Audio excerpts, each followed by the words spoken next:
All right. Hello, everyone. We are going to get started on our next tradition, which is Buddhism. We're moving right along. We finished up our unit on Hinduism, and now we're going to Buddhism, which is the second half of our Eastern traditions unit, we'll say, which is everything that we're going to look at before the midterm, Hinduism and Buddhism. One of the reasons that we look at these two together is not just that they come from the same region of the world. They actually originate in the same country. Buddhism also starts within India as well, even though it is no longer the dominant religion within India. But also, as you'll see, a lot of the core concepts or the overall worldview is the same in Buddhism.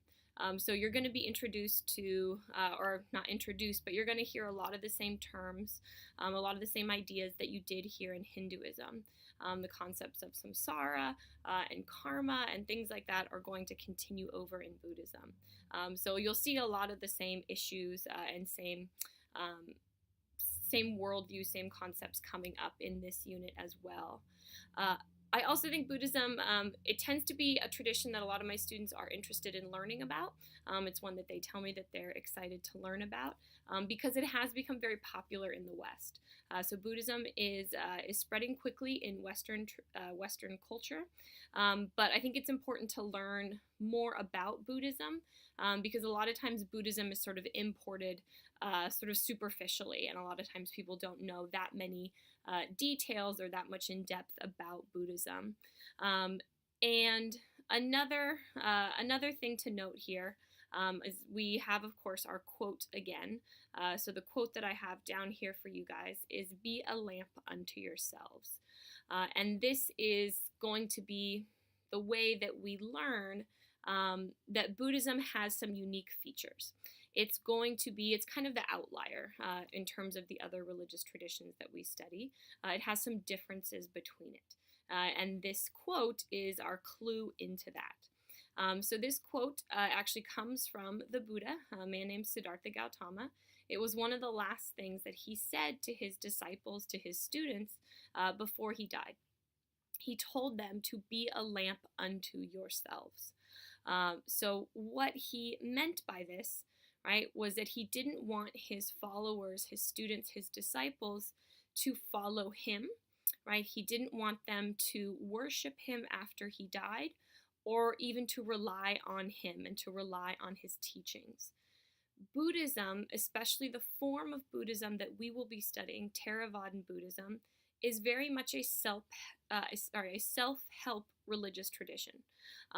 It is a tradition that encourages its members or its adherents to figure things out themselves, to not trust something, not trust a teaching or a truth or an idea just because someone important said it. So the Buddha is saying, even though it's me, even though I'm the one who said it, you shouldn't believe something just because I said it. You shouldn't believe something just because you read it in a book. You shouldn't believe something even if it's in a sacred text.